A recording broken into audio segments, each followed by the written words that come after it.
Hello friends, அனைவருக்கும் உற்சாகமான வணக்கம். இன்னைக்கு வீடியோவில் இந்த புக்கில் இருக்கிற டிப்ஸை தான் நம்ம பார்க்க போகிறோம். When things don't go your way, உங்கள் வாழ்க்கை நீங்கள் எதிர்பார்த்த விதத்தில் இல்லைனா, அதாவது பிரச்சனைகள், போராட்டங்கள், தோல்விகள், அவமானங்கள் இதெல்லாம் நீங்கள் இப்போ ஃபேஸ் பண்ணிட்டு இருந்தீங்கன்னா, இந்த புக்கில் சொல்லப்பட்டிருக்கிற டிப்ஸை நீங்கள் உங்கள் லைஃப்பில் அப்ளை பண்ணும்பொழுது உங்கள் லைஃப் பெட்டராக மாறும்.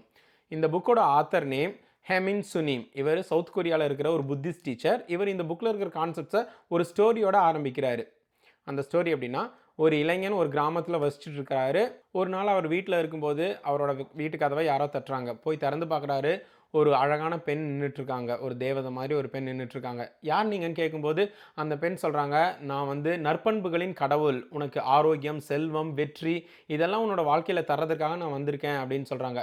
இவருக்கு ஒரே ஹாப்பி. உள்ளே கூப்பிட்டு இவங்களுக்கு ஏதாவது டின்னர் செஞ்சு போடணும் அப்படின்னு ஒரு விருந்து தயார் பண்ண போகிறாரு. ஒரு 10 நிமிஷத்தில் மறுபடியும் யாரோ கதவை தட்டுறாங்க. போய் திறந்து பார்க்கும்போது ஒரு பெண் நின்றுருக்காங்க. ஆனால் அவங்க ஒரே தலைவிரி கோலமா ஒரு அழுக்கு உடை உடுத்திட்டு பக்கத்தில் போக முடியாத அளவுக்கு ஒரு பயங்கர கெட்ட வாசனையோட நின்றுட்டுருக்காங்க. நீங்கள் யாருன்னு இவர் கேட்குறாரு. அதுக்கு அந்த பெண் சொல்கிறாங்க, நான் வந்து இருள் உலகின் கடவுள், உனக்கு தோல்வி, பிரச்சனை, தனிமை இதெல்லாம் தர்றதுக்காக வந்திருக்கேன் அப்படின்னு சொல்லும்போது இவர் பயந்து நடுங்கிட்டு, நீ எனக்கு வேண்டாம், நீ இங்கிருந்து போயிரு அப்படின்னு விரட்டுறாங்க. என்னோட இரட்டை சகோதரி எங்கே போனாலும் நானும் கூடவே வருவேன்.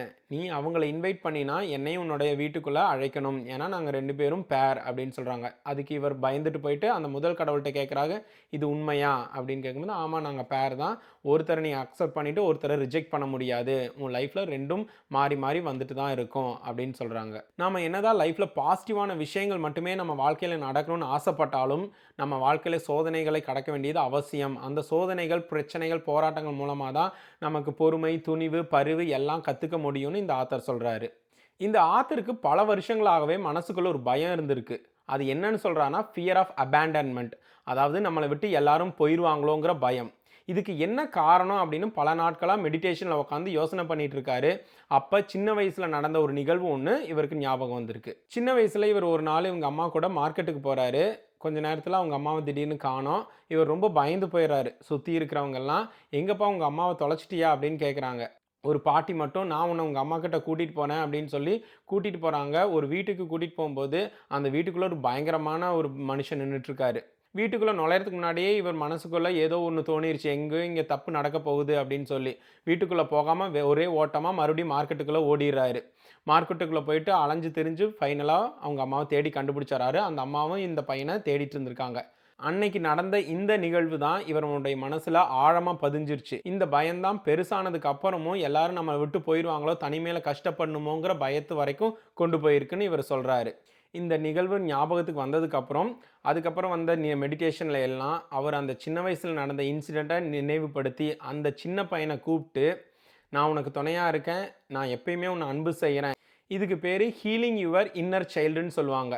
ஸோ உங்களுடைய சின்ன வயசில் ஏதோ ஒரு நிகழ்வு உங்களுடைய ஆழ் மனசில் பதிஞ்சு, அதுதான் இன்னைக்கு உங்களுடைய பயம், கோபம், விரக்தி, வெறுப்பு, வாழ்க்கை குறித்து நெகட்டிவான கண்ணோட்டத்துக்கு காரணமாக இருக்கும். அந்த சின்ன பையன் இல்லை சின்ன பொண்ணை உங்களுடைய மெடிடேஷனில் கூப்பிட்டு, நான் உன்னை அன்பு செய்கிறேன், நான் உன்னை அரவணைக்கிறேன், நீ எதுக்கும் பயப்படாத அப்படி சொல்லி அந்த இன்னர் சைல்டை ஹீல் பண்ணுங்க. இவர் ஒவ்வொரு சாப்டர் முடிஞ்சதுக்கப்புறம் ஒரு 10, 15 கோட்ஸை மென்ஷன் பண்ணுறாரு. ஒவ்வொரு கோட்டும் ரொம்ப ஆழமான வார்த்தைகள், ஆழமான அர்த்தத்தை கொடுக்குது. அதில் ஒரு சில கோட்டை நம்ம ஒவ்வொரு சாப்டர் முடிஞ்சதுக்கப்புறம் பார்க்கலாம். அதில் எனக்கு பிடிச்ச கோட், வலிகள் தான் உங்களுடைய வாழ்க்கையில் பாடங்களை கற்றுத்தரும், சந்தோஷங்கள் அல்ல. செகண்ட் சாப்டரில் நன்றியுணர்வோட முக்கியத்துவத்தை சொல்கிறாரு. எல்லா லா ஆஃப் அட்ராக்ஷன் எக்ஸ்பர்ட்ஸும் சொல்கிற மாதிரி தான் இவரும், நன்றியுணர்வு உங்கள் வாழ்க்கையில் ரொம்ப முக்கியம். உங்களுடைய இதயம் நன்றியுணர்வால் நிரம்பி வழியும் போது அங்கே வந்து நெகட்டிவ் தாட்ஸுக்கு இடமே இருக்காது. அதனால் நன்றியுணர்வை இம்ப்ரூவ் பண்ணுறதுக்கு இவர் ஒரு 3 டெக்னிக் சொல்லித்தராரு. ஃபர்ஸ்ட் டெக்னிக் என்னென்னா, தினமும் உங்கள் லைஃப்பில் நடக்கக்கூடிய ஒரு 3 to 5 நல்ல விஷயங்களை உங்களுக்கு நீங்களே மெசேஜ் பண்ணிக்கலாம். இல்லை நம்பிக்கைக்குரிய ஃப்ரெண்டுக்கு நீங்கள் மெசேஜ் பண்ணலாம். ரெண்டாவது, இந்த மாதிரி ஒரு நன்றியுணர்வு கல், ஒரு சின்ன ஒரு கல்லை எடுத்து எப்போ உங்கள் கூட வச்சுக்கோங்க. இல்லைனா அடிக்கடி பார்க்குற இடத்துல இப்படி வச்சுக்கோங்க. எப்போல்லாம் நீங்கள் அதை கிராஸ் பண்ணுறீங்களோ இல்லை அதை தொடுறீங்களோ, அப்போ உங்கள் லைஃப்பில் நடந்த மறக்க முடியாத நன்றியுணர்வை தூண்டக்கூடிய ஒரு விஷயத்தை யோசனை பண்ணி 1 நிமிஷம் அந்த நன்றியுணர்வை அதிகப்படுத்துங்க. ரெஸ்டாரண்ட்டில், சூப்பர் மார்க்கெட்டில், பெட்ரோல் பங்க்கில், பஸ், ட்ரெயின்லன்னு உங்களுக்கு சர்வீஸ் பண்ணுறவங்களுக்கு நீங்கள் வாயார நன்றி சொல்லாமல் மனசுலேருந்து ஃபீல் பண்ணி நன்றி சொல்லுங்கன்னு சொல்கிறாரு. பிரபஞ்சம் நம்மளை சோதனைகள் மூலமாக தான் நம்மளை வளர்க்க விரும்புது அப்படின்னு சொல்கிறாரு. அப்படி நம்ம சோதனைகளை நம்ம ஃபேஸ் பண்ணும் பொழுது யூனிவர்ஸுக்கு நன்றி, இதுவும் என்னோடய வாழ்க்கையில் ஒரு பகுதி, தேங்க்ஸ் ஃபார் த லெசன்ஸ்னு நீங்கள் தேங்க் பண்ணுங்கள்.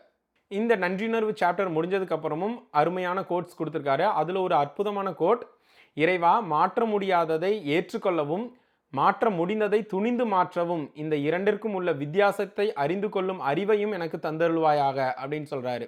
இதே மாதிரி தான் நம்ம பல சமயம் நம்ம கிட்ட மாற்ற முடியிற விஷயங்களை மாற்றாம ரொம்ப பிடிவாதமாக ஸ்ட்ராங்காக இருக்கிறோம். ஆனால் மாற்ற முடியாத விஷயங்களை மாற்றுறதுக்காக ட்ரை பண்ணிட்டு இருக்கோம். இது ரெண்டையும் நம்ம புரிஞ்சு நடந்துக்கிட்டா நம்ம லைஃப் அற்புதமாக சந்தோஷமாக இருக்கும்னு ஹேமின் சொல்கிறாரு. How to you feel about the universe? இந்த சாப்டரில் நீங்கள் பிரபஞ்சத்தை பற்றி எப்படி உணர்றீங்க?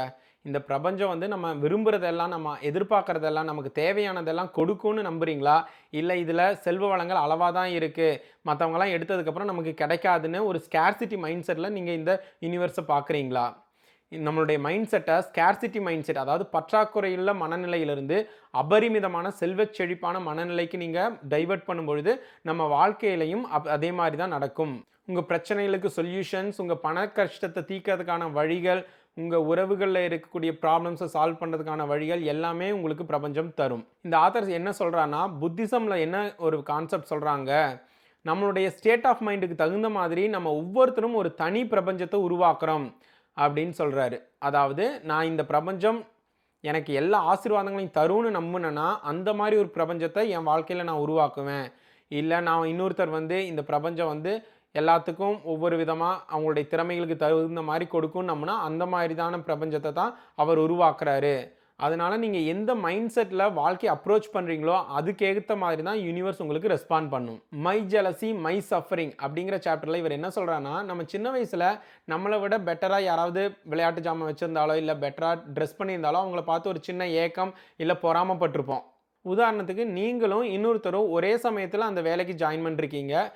ஆனால் குறிப்பிட்ட காலத்துக்கு அப்புறம் உங்களுக்கு முன்னாடியே அவருக்கு ப்ரொமோஷன் கிடச்சிருது. அப்படி இருக்கும் பொழுது உங்களுக்கு அந்த கோவொர்க்கர் மேலே பொறாமை வரலாம். அதே மாதிரி உங்களோடவே பேச்சுலர் ரூமில் இருந்த ஒரு நண்பர் கல்யாணத்துக்கு அப்புறம் பெரிய காரு பெரிய பங்களான்னு வசதியாக வாழும்போது அந்த நண்பர் மேலே ஒரு கோபம் வரலாம், ஒரு பொறாமை வரலாம்.